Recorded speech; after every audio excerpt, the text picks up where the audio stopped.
బాబు master plan. Janasena 1, టీడీపీకి 3. రాజ్యసభ సీట్ల వెనుక అసలు కథ.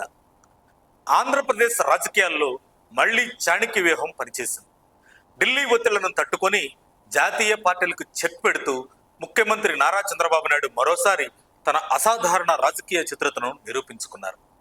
రాష్ట్రం నుంచి ఖాళీ అవుతున్న ఆ 4 రాజ్యసభ స్థానాలు కూటమిలో భాగంగా ఉన్న కేంద్ర అధికార పార్టీ బీజేపీ నుంచి ఈ సీట్ల కోసం సహజంగానే తీవ్రమైన ఒత్తిడి వచ్చింది.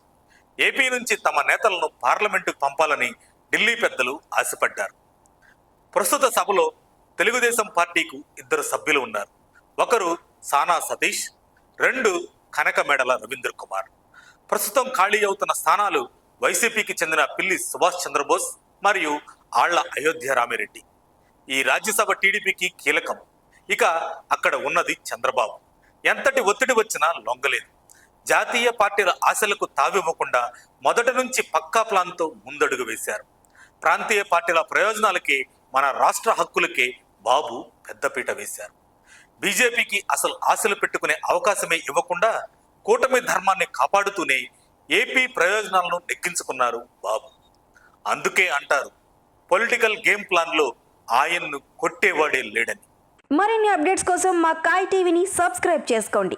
మా వీడియో కనుక మీకు నచ్చినట్లయితే లైక్ చేయండి, షేర్ చేయండి. మీ విలువైన అభిప్రాయాలను కామెంట్ బాక్స్లో తెలియజేయండి.